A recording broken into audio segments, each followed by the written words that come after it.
안녕하세요. 귀여운 남매를 키우고 있는 주부입니다. 요즘 저는 알턴이를 뽑은 듯 싱글벙글인데요. 아이들이 그런 저를 보면서 엄마가 맨날 웃고 있으니까 자기들도 기분이 좋다고 웃는답니다. 알턴이가 대체 뭐였길래 저럴까 싶으시죠? 그동안 저를 괴롭힌 알턴이는 시댁이었어요. 요즘 이혼이 대수도 아닌데 뭐하러 시댁 등살 참냐고 하실지도 모릅니다. 하지만 저 같은 경우는 주변에 결혼한 친구들도 혀를 내두를 만큼 시댁이 쪼잔하고 치사한 그런 부리였죠. 대놓고 말하면 말한 사람만 쪼잔해지는 경우 있지 않습니까? 제가 딱 그랬어요. 그럴싸한 말만 하는데 잘 들어보면 이거 완전 물먹이는 말이구나 싶을 때가 한두 번이 아니었답니다.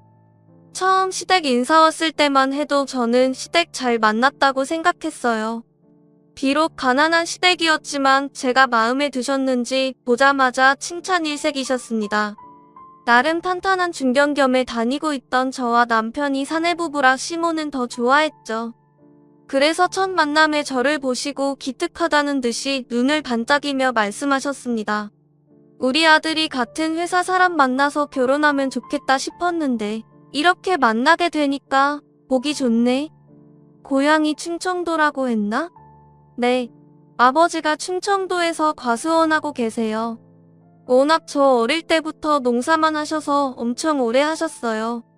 시모는 처음 보던 날 저와 제 친정에 대해 칭찬만 늘어놓았죠. 그런데 시댁이 가난하다는 건 알았지만 막상 가보니까 더 환경이 안 좋아 보였어요. 천장 구석에는 거미줄이 보였고 밥을 먹다가 바퀴벌레가 지나가는 것도 보게 될 정도였습니다.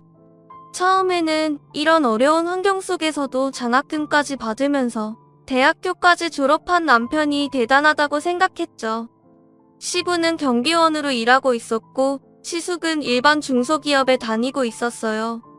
제가 남편과 결혼을 준비할 당시 시숙은 만나는 사람은 있지만 결혼은 모르겠다고 말했습니다. 그래서 본의 아니게 제가 첫 번째 며느리가 됐던 거죠.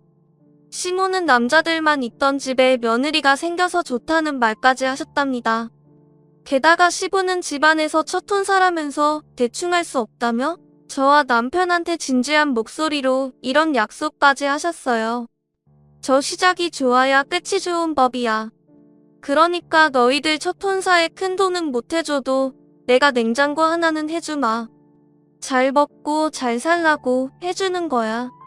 아버지 괜찮아요. 저 그동안 모아둔 돈도 충분해요. 내가 아버지 노릇 제대로 한 적도 없는데 아들 장가 갈 때라도 해야지. 그동안 집에 손 한 번 안 벌리고 혼자 대학교까지 졸업하느라 고생했다. 너는 내 아버지처럼 살지 마라. 아버지 고생하신 거 다 알아요. 저 이렇게 키워주셔서 감사해요. 시부의 말에 남편은 눈시울을 붉혔죠. 어려운 형편에도 자식을 위해 시부가 이렇게까지 마음 써주는 게 감사했어요. 집안이 어려워도 좋은 부모님 밑에서 남편이 바르게 성장할 수 있던 건 이런 시부를 보고 자라서 그랬구나 싶었습니다. 돈이 아무리 많아도 인성이 별로면 그 사람과 어떻게 살 수 있겠습니까? 그때 남편과 시부의 대화를 보면서 저렇게 위해주는 게 가족이라고 느꼈죠. 그래서 저와 남편은 큰 욕심 없이 저희들이 모아둔 돈 안에서 형편껏 준비하기로 했어요. 욕심만 안 부리면 크게 문제될 게 없다고 생각했습니다. 그런데 정말 예상치 못한 문제가 생긴 거죠. 결혼은 강간무소식이던 시숙이 갑자기 결혼한다고 해서 갑자기 결혼할 사람이 있다면서 인사를 놓은 거예요. 게다가 더 황당했던 건 어떤 건 줄 아십니까? 심지어 시숙과 예비 형님은 속도 위반으로 이미 아이까지 생긴 상태였죠. 상황이 이렇게 되니 시부와 시모는 처음엔 당황하더니 점점 시숙한테 결혼을 재촉하기 시작했습니다. 이미 임신까지 했으니까 하루라도 빨리 결혼하는 게 순서이긴 했지만 그 바람에 저와 남편 결혼은 자연스럽게 뒤로 밀리는 분위기였어요. 게다가 시모는 그때 미안한 표정으로 저한테 이런 말까지 하셨죠. 한 살이라도 젊은 내가 이해를 좀 해줘라. 여자들 나이 들면 애 갖는 거 얼마나 힘든데 하늘이 준 축복이구나 생각하고 인정해야지. 그렇다고 임신까지 했는데 식도 안 올리면 이상하잖아. 내 말이 무슨 말인지 알지? 결국 이렇게 제 결혼은 형님의 갑작스러운 임신 소식에 밀리게 된 겁니다. 그런데 알고 보니까 시숙과 형님은 연애한 기간도 6개월 정도밖에 안 된 사이였죠. 그래도 뭐 어쩌겠습니까? 이미 임신까지 해서 번개불에 콩 굽듯이 결혼 준비를 시작하고 있으니 제가 할 수 있는 게 없었어요. 친정에서도 처음엔 뭐 그런 일이 다 있냐고 하다가 속상해하는 저를 보고 엄마가 달래주면서 말했죠. 결혼 1년 미룬다고 뭐 달라지는 거 있어? 만약에 내 딸이 임신했다고 하면 나도 번개불에 콩 굽듯이 결혼할 수 있겠지. 번개불에 콩 굽듯이 결혼 서둘렀을 거야. 그냥 같은 여자로서 조금만 이해해주자. 그리고 어차피 나한테 사위는 홍서방 하나야. 너랑 홍서방 사이만 아무 문제 없으면 다 괜찮은 거야. 그건 알지. 근데 웨딩드레스는 한 살이라도 어릴 때 입고 싶었단 말이야. 원래 결혼식은 신부가 예뻐야 되는데 뭔 소리를 하는 거야. 넌 엄마 닮아서 이목구비가 악세사리야. 걱정 마. 갑자기 정전이 나도 내 미모가 전구보다 더 밝으니까 아무 걱정 마. 옛날 같았으면 내 얼굴로 미스 코리아도 나갔어. 뭐야? 나 이쁘다는 말이 아니라 엄마 미모 자랑하는 것 같은데? 눈치챘니? 넌 내 아빠 아니고 날 닮은 걸 다행으로 알아. 그냥 좋게 생각해. 다 때가 있는 거야. 1년 빨리 하나 늦게 하나. 잘 살 사람들은 다 잘 살아. 그러니까 아무 걱정하지 마. 엄마의 말에 저는 꽁했던 마음이 조금 풀렸어요. 어쩔 수 없으니까 그냥 시숙과 형님 결혼을 축하해줬습니다. 그 당시 형님은 간호조무사로 일하고 있었죠. 그러다 형님 결혼식을 몇 주 앞두고 시댁 식구 다 모여서 밥을 먹었던 적이 있어요. 그런데 그 자리에서 시모가 입이 귀에 걸린 채 잔뜩 신난 목소리로 뭐라고 했는지 아십니까? 요즘 아무도 신경 안 쓴다고 해도 장남이 먼저 결혼하는 게 보기 좋긴 해. 하객으로 오는 사람들이 형은 결혼도 못했는데 동생이 먼저 가는 거 알면 우리 장남 뭔 하자 있는 줄 알 거 아니야. 저는 시모의 말에 괜히 좀 기분이 이상했어요. 결혼 밀렸다고 기분 나쁜 티를 낸 것도 아니고 시숙이 결혼 서두르고 싶다는 말에 순순히 날짜까지 미뤄졌었죠. 그런데 이게 당연한 건 아니지 않습니까? 솔직히 박박우겨서 그냥 제 결혼 그대로 진행할 수도 있는 문제였지만 임신한 형님 생각해서 미뤄진 게 아니었죠. 시모 말을 들으니까 괜히 불편해지기 시작했습니다. 그러자 옆에 있던 시부는 시모 말을 듣자마자 한술 더 뜨면서 말했어요. 모든 일에는 순서가 있는 거야. 순서 거스르면 될 리도 안 되는 거야. 그러니까 둘째 며느리 되래도 너무 속상해하지 마라. 네, 저희도 천천히 생각하고 있어요. 걱정 마세요. 괜히 복잡한 기분이 들어서 애써 괜찮은 척 대답하는 저를 보고 형님이 괜히 말을 덧붙였죠. 아직 결혼 전이어도 내가 동서라고 불러줄게요. 일어나서 우리 집으로 돌아가자. 그래도 사람 일 모르는 거잖아요. 동서라고 부를 사람이 바뀔지 누가 알아요? 내가 병원에서 참 별꼴을 다 봐서 그런가 별 생각도 안 하고. 아, 그럼 내가 동서라고 불러줄게요. 내가 병원에서 참 별꼴을 다 봐서 그런가 별 생각이 들던데. 갑자기 저런 말을 하더니 혼자서 방정맞게 웃기 시작했어요. 속에서 부글부글 끓기 시작하는데 그 자리에 시부, 시모만 없었다면 당장 화를 내고 자리에서 일어났을 겁니다. 차마 어른들까지 있는 자리에서 깽판을 치지 못하고 그냥 저도 똑같이 형님한테 눈치 없는 척 한 방 먹였죠. 그러게요. 갑자기 임신한 사람이 나타나서 결혼 밀리지 누가 알았겠어요? 그래도 정말 다행이에요. 형님 한 살이라도 더 먹기 전에 임신도 하고 결혼까지 해서 얼마나 다행이에요. 몸 관리 잘하세요. 원래 노산이 더 위험하대요. 요즘 그런 게 어딨다고 그런 말을 해? 그쵸? 요즘 그런 게 어딨어요. 그래도 건강한 게 최고니까 몸 관리 잘하세요. 제 말에 형님은 당황한 표정으로 저를 쏘아보기까지 했어요. 그런데 형님이 아무렇지 않게 한 말이 예민하게 들릴 만큼 저는 회사에서 상황이 난감할 때였습니다. 왜냐하면 이미 회사에 저랑 남편이 결혼 준비한다는 소문이 파다했는데 갑자기 날짜를 미뤘다고 하니까 괜한 소문이 돌고 있었죠. 자세한 내막을 모르는 사람들이 이상한 말을 덧붙이는 거예요. 한창 회사에서는 이런 말들이 돌고 있었습니다. 알고 보니까 홍진호 과장 성격이 안 좋다더라. 사실은 이주란 대리가 결혼할 때 원하는 게 많았다더라. 홍 과장 집안이 너무 가난해서 못한다고 엎은 거라더라. 아주 별별 소리가 다 돌아다녔죠. 원래 남편은 회사에서 평판이 좋은 사람이었는데 떠들기 좋아하는 사람들이 괜한 소문을 내서 떠돌기도 했어요. 원래 발 없는 말이 천리까지 간다고 하지 않습니까? 사실도 아닌 게 사실처럼 돌아다녀서 해명하느라 진을 빼기도 했답니다. 그때 제가 쓸데없는 소문에 힘들어하니까 남편이 저를 위로해주기도 했어요. 미안해. 괜히 나 때문에 괜한 소문까지 듣게 만드네. 나만 듣는 것도 아닌데 뭘. 어차피 잠깐 떠들고 말까? 그래도 나 믿고 기다려줘서 고마워. 내가 정말 잘할게. 그래도 남편이 제 마음을 조금이라도 알아주니까 고마웠죠. 세심하고 다정한 남편이라서 믿고 같이 견딜 수 있었습니다.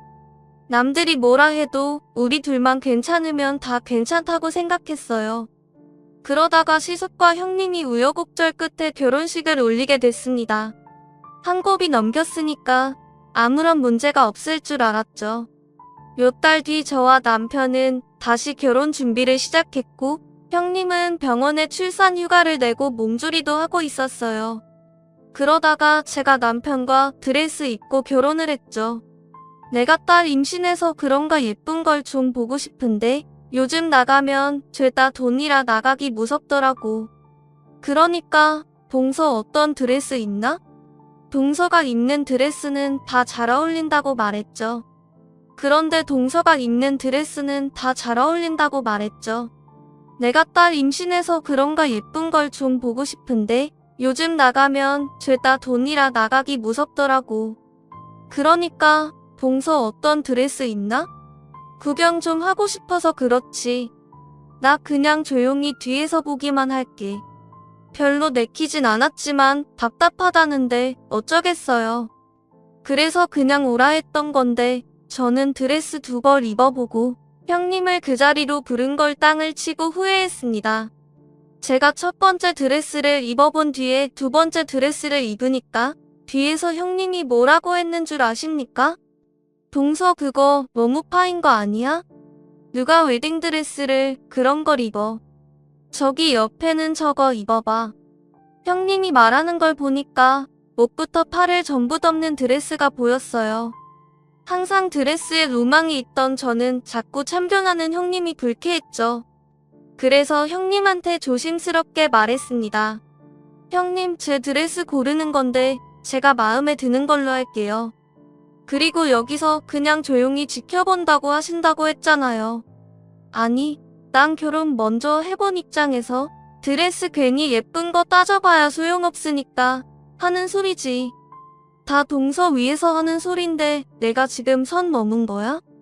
저 위에서 해주시는 말인 건 아는데 그렇게까지 안 해주셔도 된다고요. 제가 입고 싶은 거 고를게요. 형님은 대체 뭐에 토라졌는지 그냥 가버렸어요. 남편도 어리둥절한 표정으로 왜 그러냐고 물어볼 정도였죠. 그런데 그렇게 급하게 자리를 떠난 형님이 어디로 갔는 줄 예상이 가십니까? 바로 형님은 시모한테 갔던 거였어요. 그때만 해도 아무것도 모르다가 시모가 뜬금없이 전화해서 저한테 하는 소리를 듣고 기가 막혔어요. 다짜고짜 저한테 전화한 시모가 궁금한 목소리로 물었죠. 아나제 우리 큰며느리가 뭐 골라줬다는데 그건 안 한 거야?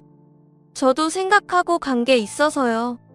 그리고 형님이 그냥 구경하고 싶다고 하셨던 거라 골라주실 거라고는 생각을 못했어요. 아, 그랬어? 아니, 그냥 구경만 한다고 했어도 생각해서 조언해주면 그냥 고맙다고 말이라도 해주지. 만삭이면 몸이 얼마나 무겁고 힘든데 얼마나 속상했으면 나한테 와서 하소연을 하겠어? 저는 시모의 말에 황당했습니다. 저는 분명히 만삭이니까 오지 말라고 했었는데 굳이 오겠다고 고집을 부린 건 오히려 형님이었어요. 그런데 갑자기 시모가 저한테 저렇게 말하니까 그래서 저도 답답한 마음에 시모한테 억울한 목소리로 말했어요. 저도 형님 안 사귄 거 알아서 힘든데 안 와도 된다고 했어요. 그러니까 앉아서 보다가 뭔가 조언하고 싶어서 한마디 할 수도 있지. 넌 꼭 거기서 그렇게 내 고집대로 했어야 했어? 듣는 신영이나 하고 싶은 말은 다 내게 말해. 듣는 신영이나 하고 그냥 넘기지. 지금도 내 말에 반박하는 거 보니까 어땠는지 딱 알겠네. 그냥 내 말 못 들은 척해. 내 마음에 드는 거 골랐으면 됐지 뭘. 수고했다. 먼저 끊으마. 그러더니 시모는 정말 본인 할 말만 하고 끊어버리는 겁니다. 어제 통화 내용이 찝찝하고 딱 봐도 형님이 옆에 있는 것 같은 느낌이었어요. 벌써부터 형님은 시모 옆에 딱 붙어서 완전히 자기 편으로 만들었던 겁니다. 게다가 어찌나 말을 잘하는지 대충 들으면 형님 말이 다 맞게 들릴 정도였죠. 기분 좋게 드레스 보고 나오다가 어이가 없었어요. 시모는 정말 내 말에 반박하는 거 보니까 내가 왜 그렇게 말 안 하는지 모르겠고 기분 좋게 드레스 보고 나오다가 어이가 없었어요. 그래도 결혼 전이니까 굳이 분란 만들고 싶지도 않고 별거 아닌 일이라고 생각해서 그냥 넘겼습니다. 그리고 저와 남편은 하나씩 준비를 해나가고 있었죠. 그때 저희 아버지가 남편과 저를 불러서 진지한 목소리로 말했어요. 뉴스 보니까 서울 전셋값이 우리 동네 어지간한 아파트 하나 살만한 값이라던데 너희들 돈 부족하면 나한테 말해. 내가 그 정도는 해줄 수 있어. 아버지는 서울에서 살아야 하는 제가 걱정됐는지 심각한 표정으로 물으셨습니다.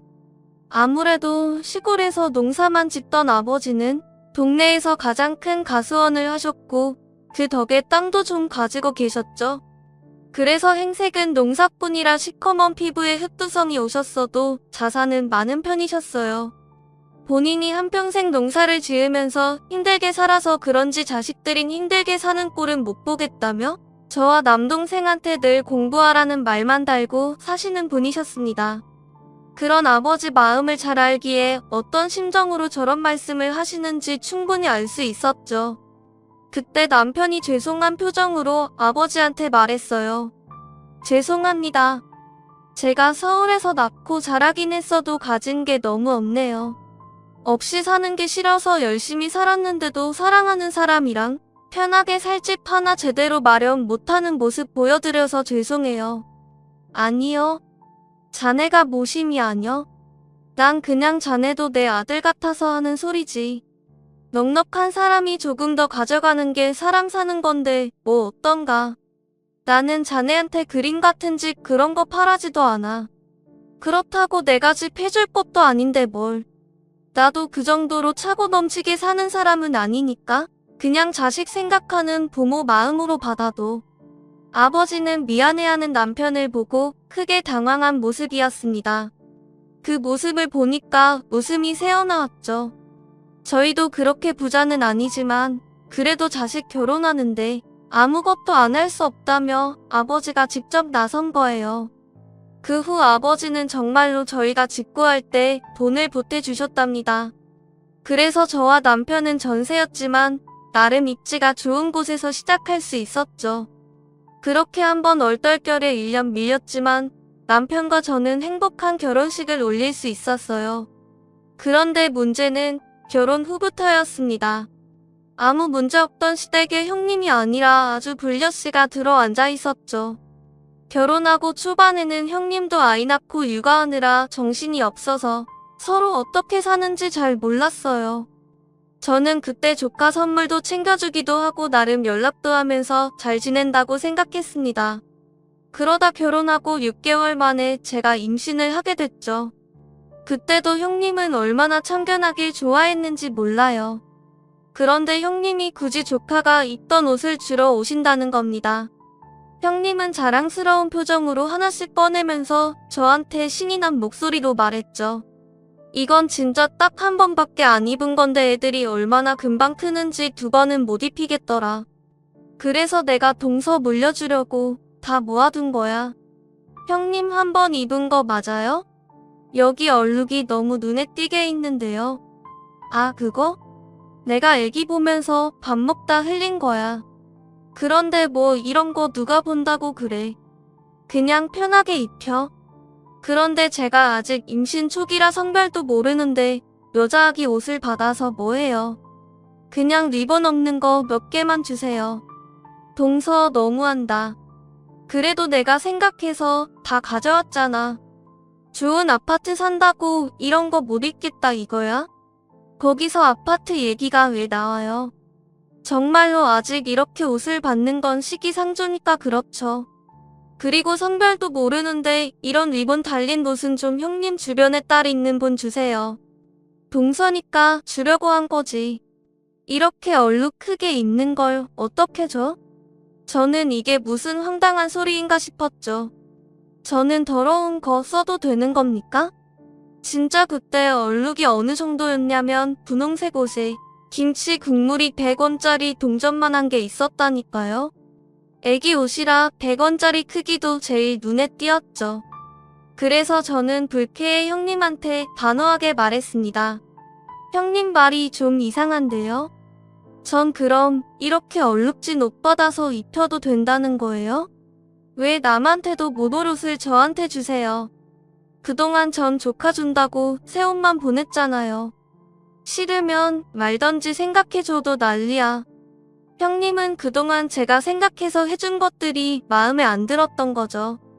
그런데 이것도 웃기지 않습니까? 뭐 그리 대단한 아파트에 사는 것도 아닌데 어떻게 엄마들 사이에 유행하는 옷까지 알겠어요? 그러다 제가 임신을 하게 됐을 땐 더 황당했죠. 3교대로 일하는 간호조무사였던 형님은 명절에 오지 않았어요. 그렇게 명절 당일 전날에 시댁으로 가서 시모와 같이 음식 준비를 시작했습니다. 그런데 시모가 저한테 폭 쏘는 말투로 말했죠. 넌 전 모양이 그게 뭐야? 임산부가 그렇게 만들면 이상한 애가 나온다는데 잘 좀 해봐. 어머니, 저 임산부예요. 지금 온몸이 퉁퉁 부어서 앉아있는 것도 숨이 차요. 엄살 떠는 것 봐. 누가 보면 농사꾼 집안이 아니라 부잣집 따님이 오신 줄 알겠네. 내 형님은 만사 때도 명절 음식 혼자서 다 했어. 나물이며 전이며 혼자서 일당백을 해냈다니까. 시모는 계속 저랑 형님을 비교하고 있었어요. 진짜 싫은 소리 듣기 싫어서 최선을 다하려고 해도 손이며 발이며 온몸이 퉁퉁 부어서 정교하게 안 되는 거죠. 그런 와중에 구박까지 받으니 속이 답답했습니다. 그런데 그때 시부가 와서 전을 몇 개 먹더니 기가 막힌 소리를 했어요.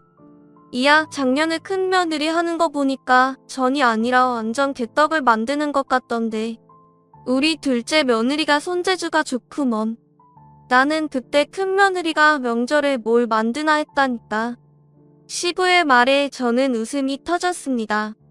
그러자 시모는 당황한 표정으로 시부를 타박하게 만드는 걸 보고 당황한 표정으로 시부를 타박하듯이 말했죠.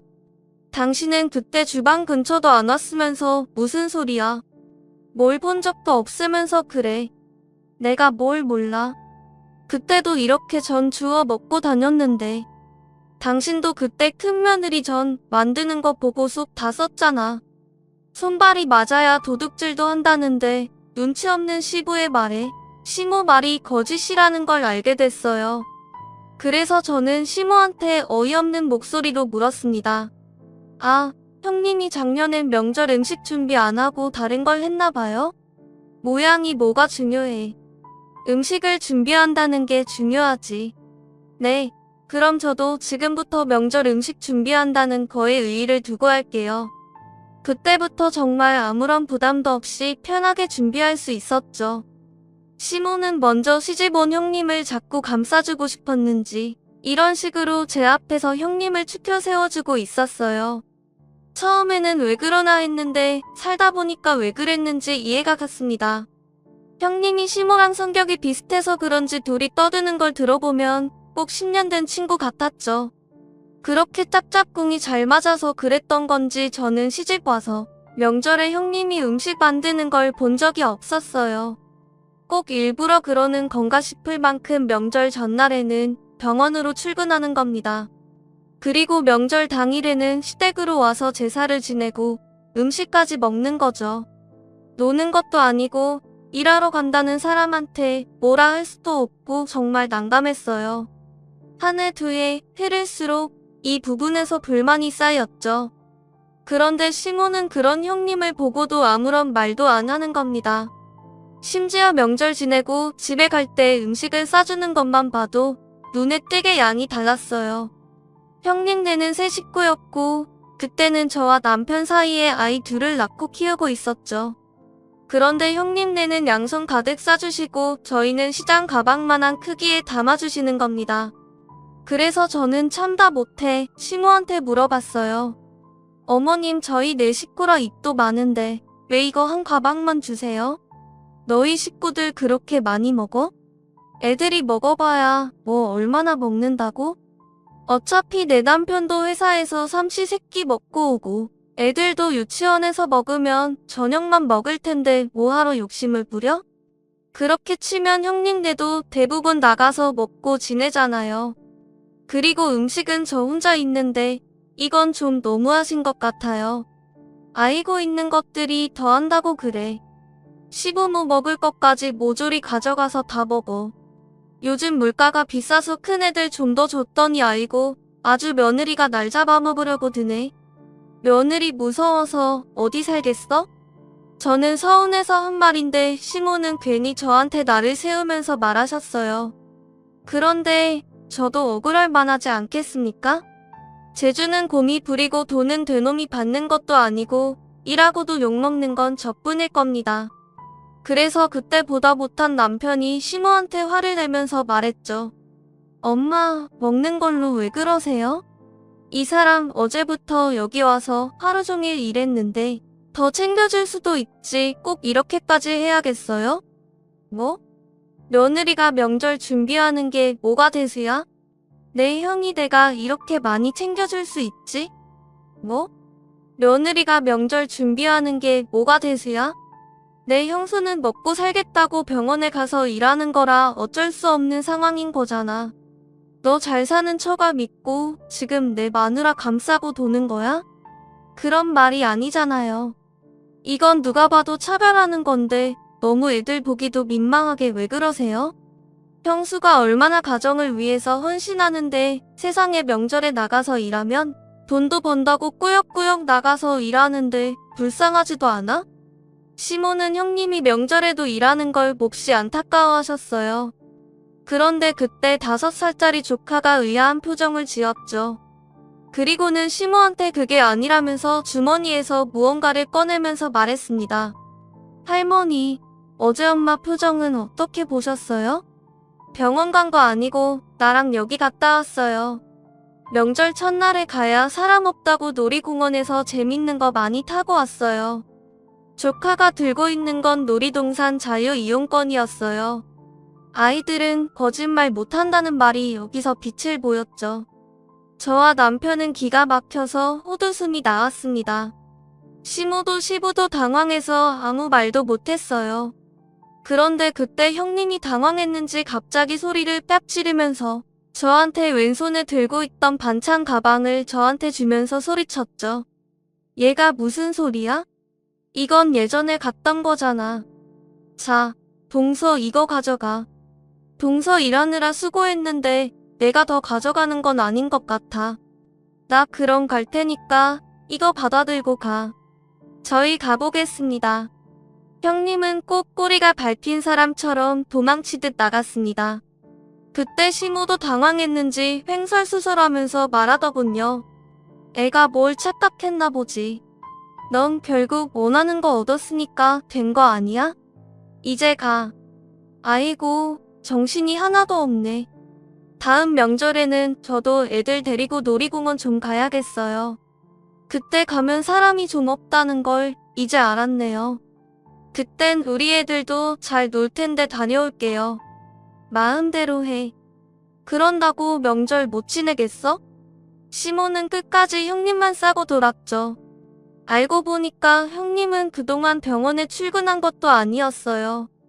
형님 다니는 병원에 제 친구가 우연히 간호사로 이직하게 됐는데 평판을 들어보니까 빨간 날에는 무조건 쉬려고 했었대요.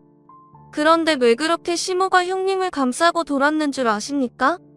남편이 모든 사실을 알게 된 후 시숙한테 전화했더니 글쎄 깜짝 놀랄 말을 했다는 겁니다. 그게 내가 회사 그만두고 집에서 주식 투자로 돈 좀 벌어보려다가 요새 돈도 안 되고 계속 마이너스야. 그래서 엄마가 와이프 눈치를 보시는 것 같은데 나도 진짜 어떻게 해야 될지 모르겠다. 시숙은 전업투자자로 살겠다고 중소기업 다니던 곳을 무작정 때려치고 나온 거죠. 푼돈 벌어서 뭐하냐고 큰소리 떵떵 쳤는데 정작 수익도 없던 겁니다. 그런 상황에 시모는 혹시라도 장남 이혼 당하면 안 되니까 형님을 두둔하고 있던 거예요. 진짜 눈물 나는 모정이다 싶었죠. 이런 황당한 일을 겪던 중 친정엄마가 저한테 떨리는 목소리로 한 통의 전화를 걸었어요. 저는 놀라서 엄마한테 물었습니다. 엄마 무슨 일이야?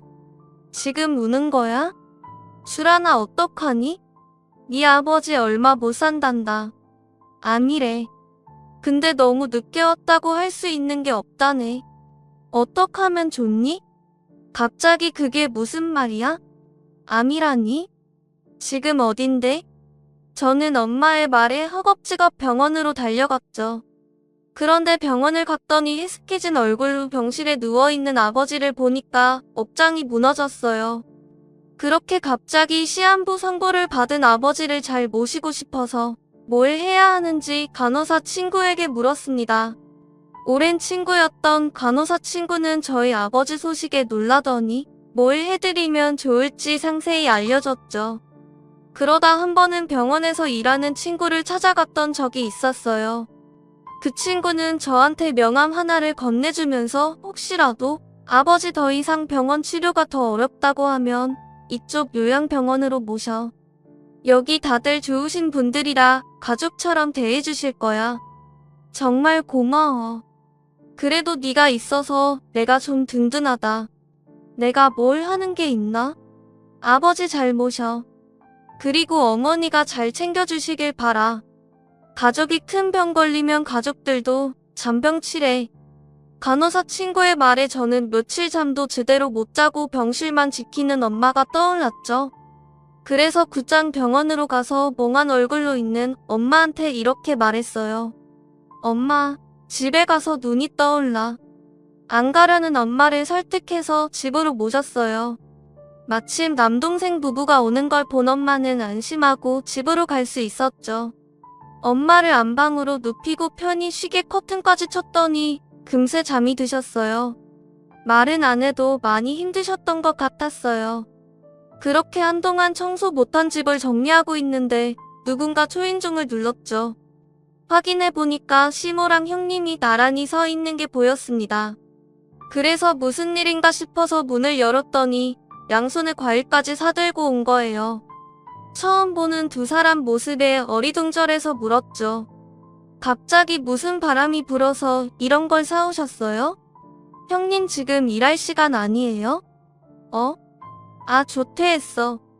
저번에 보니까 동서 안색이 영 안 좋아 보여서 한번 와보려고 했지. 언제부터 내 안색을 챙겼다고 저러나 싶었는데 일단 왔으니까 안으로 들어오라고 했어요. 그런데 두 사람은 꼭 할 말이 있는 사람처럼 안절부절이었어요. 그래서 저는 이상한 눈초리로 시모를 보면서 물었죠. 어머님 화장실 가고 싶으세요? 저쪽에 화장실 있는데 다녀오세요. 화장실은 무슨 아니야. 근데 왜 그렇게 좌불 안 서고 계세요? 편히 앉아 계세요. 집 안 무너져요. 그래야지. 그냥 너랑 대화한 지도 오래된 것 같아서 온 거야. 얼마 전에 내 친구 며느리가 큰일 당해서 집안이 뒤숭숭하다길래 나도 며느리들 어떻게 사나 봐야겠다 싶어서. 어머님 친구 며느리요? 글쎄 걔 며느리 부모님이 돌아가셨다나 봐. 엄마랑 둘이 산 며느리인데 이제 고하지 뭐. 근데 그 엄마 유산으로 3억을 남겼대. 그 며느리 앞으로. 아, 그래요? 자식이 그 딸 하나라 그렇게 하셨나 보네요. 아휴, 근데 돈이 무슨 소용이에요. 친엄마가 세상에 없는데 그거 받는다고 좋겠어요? 뭐 그렇긴 하지. 근데 그 며느리가 이제 자기 엄마는 시무뿐이라고 그 돈으로 글쎄 전셋집을 얻어줬다잖아. 그래요. 그럴 수도 있죠. 시댁도 가족이니까요. 그렇지? 시댁도 가족이잖아. 맞지? 그럼요. 남편 부모님인데 뭐 다르겠어요? 제가 이렇게 말하자 시모랑 형님이 눈빛 교환을 하는 것 같았어요. 그래서 뭐 중요하게 할 말이 더 있나 싶었죠.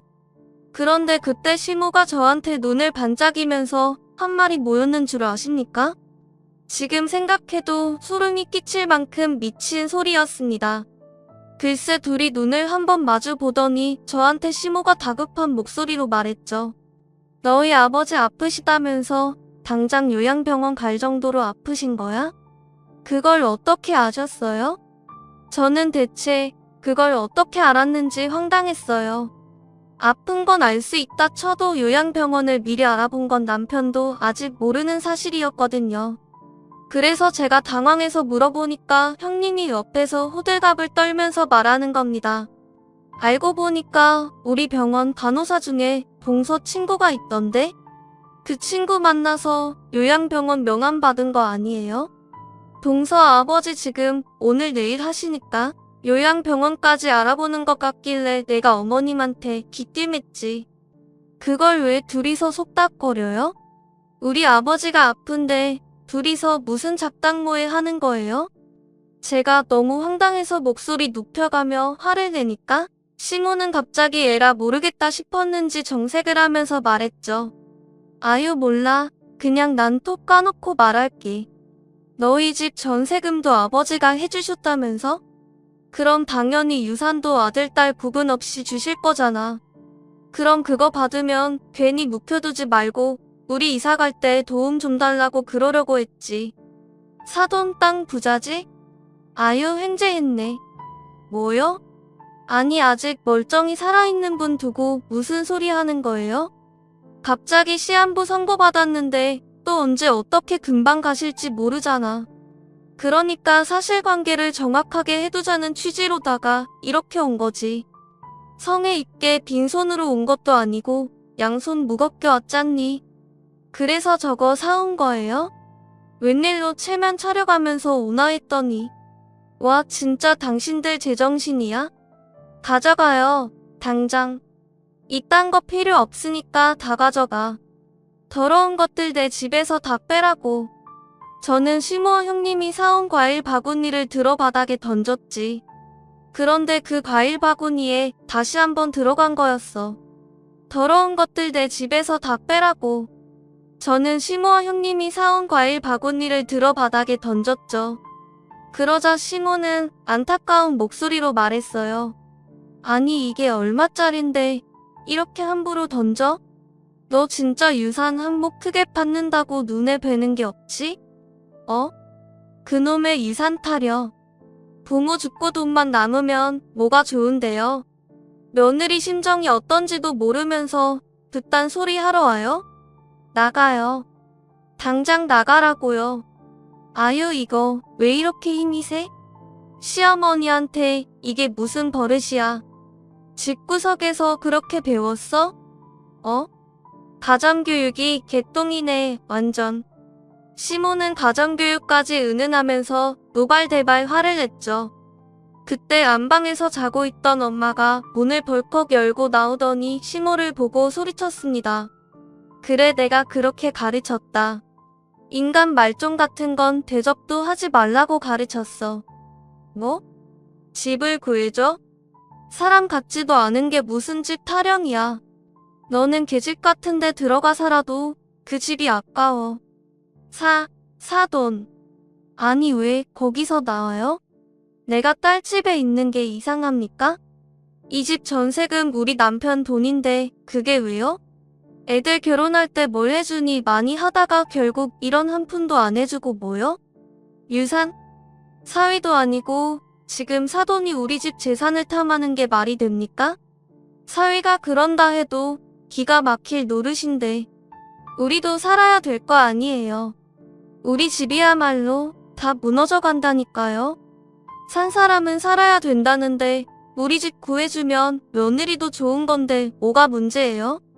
지금 큰 아들네도 목구멍이 포도청이라 우리 집 들어와서 같이 살아야 될 판인데 그 정도 자비는 베풀 수도 있지. 아 어차피 죽을 사람인데. 야, 너 지금 내 남편한테 뭐? 죽을 사람? 너 오늘 아주 잘 걸렸다. 바칠만 하던 내 손맛 좀 봐. 이게 충청도 농사꾼 손맛이라는 거다. 엄마는 눈이 뒤집혀서 심호 뺨을 치면서 형님 머리채까지 잡았어요. 말릴 틈도 없이 휘어잡힌 두 사람은 비웃고 그렇게 한참을 실랑이 하다가 안 되겠다 싶었는지 주랭랑까지 쳤습니다. 두 사람이 사라지고 엉망이 된 거실에서 엄마는 한숨을 쉬며 주저앉았어요. 그리고는 저를 보면서 답답하다는 듯 말했습니다. 너는 저런 것도 시댁이라고 그동안 산 거야? 결국 화가 난 엄마는 남편까지 호출해서 다그쳤죠. 남편은 모든 사실을 듣고 분노했어요. 그리고 엄마에게 고개를 조아리며 사과했습니다. 죄송합니다. 제가 잘못한 게 아니니까요. 엄마는 그저 고개를 조아리며 사과했습니다. 그리고 그는 그의 고개를 조아리며 사과했습니다. 죄송합니다. 제가 입이 두 개라도 할 말이 없어요. 나는 돈이 없는 건 다 이해하네. 그건 괜찮아. 그런데 사람이 개념이 없는 건 절대 바뀌지 않아. 가난한 거? 그거 열심히 살면 사람이 다 이겨내는 거야. 그런데 저런 인성들은 절대 내 딸 근처에 두고 싶지도 않아. 자네가 선택하게 처자식 먹여 살릴 건지 자네 어머니를 책임질 건지. 그동안 제 선에서 해결하려 해도 안 됐던 부분들 이제 더는 저도 감당 못하겠습니다. 처자식 위에서 가장으로서 결판 짓고 오겠습니다. 남편은 그동안 저도 모르게 시모와 돈 문제로 잦은 다툼을 벌이고 있었다고 했어요. 시숙이 백수가 됐으니 시모도 발등에 불이 떨어진 거죠. 그래서 그때 남편은 이를 악물고 시댁으로 가서 끝내는 각서를 받아왔습니다. 알고 보니까 그 허름했던 집을 구해준 것도 남편이었던 거예요. 일찍 취업해서 초반에 번 돈은 전부 시댁에 줬던 거죠. 그런데도 시숙이 자꾸 투자 사업 같은 데 눈독 들이고 있어서 밑빠진 독에 물붓기였습니다. 그때 남편이 시댁으로 가서 15까지 모아놓고 각서를 쓰라고 했대요. 그리고 이렇게 말했다고 했죠. 이 집도 내 돈으로 마련해줬는데 이젠 처가 식구들 돈까지 탐내세요? 왜 세월이 지나도 변하는 게 하나도 없으세요? 내가 그동안 집에 쏟아본 돈 전부 갚겠다는 각서 쓰세요. 이 집 내 명의인 거 아시죠? 여기 신용 좋은 사람 나뿐이라 내가 다 희생해서 마련했는데 다 없애버리기 전에 얼른 써요. 아들, 왜 그래? 엄마가 잘못했다. 저 이 집 아들 아니에요. 이제 채무자랑 채권자 그 이상 이하도 아니니까 당장 각서 써요.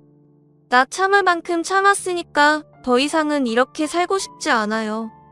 시댁 식구들은 남편을 설득하려고 했지만 넉부족이었어요.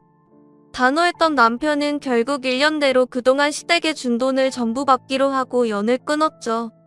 그렇게 손절하고 온 남편은 표정이 편안해 보였어요. 가족들 뒤치다 거리하다가 인생 다 허비할 뻔했다고 할 정도였습니다.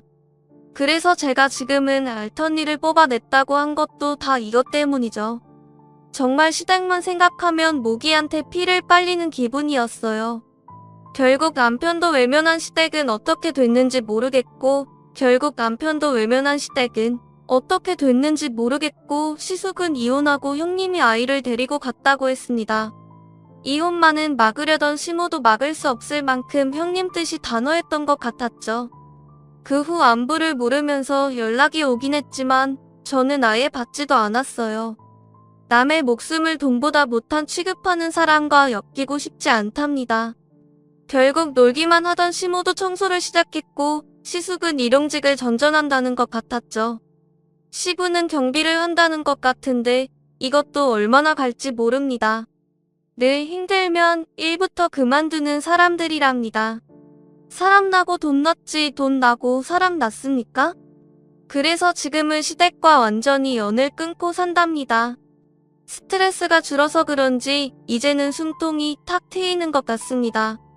그리고 악연을 끊고 나니까 또 다른 기적이 찾아왔죠. 바로 저희 아버지가 의사가 선고한 날보다 더 잘 견디고 계신다는 거예요. 그래서 엄마는 저를 보고 눈시울을 붉히면서 이런 말도 하셨답니다. 저도 엄마 말에 울컥했죠. 누워 계시더라도 버텨만 주길 바라는 마음으로 희망의 끈을 놓지 않고 있어요. 그래서 요즘은 아이들이 건강하게 크는 것만 봐도 바랄 게 없다 싶습니다. 지금 제 사연 보시는 많은 분들께는 이 사연이 정말 좋은 사연인 것 같습니다. 제가 이렇게 사연을 읽고 나서는 지금 제 사연 보시는 많은 분들이 저희 아버지 건강하시라고 많은 응원해주세요. 말에 힘이라는 게 있다면 좋은 기운이 분명 올 거라고 믿고 있죠.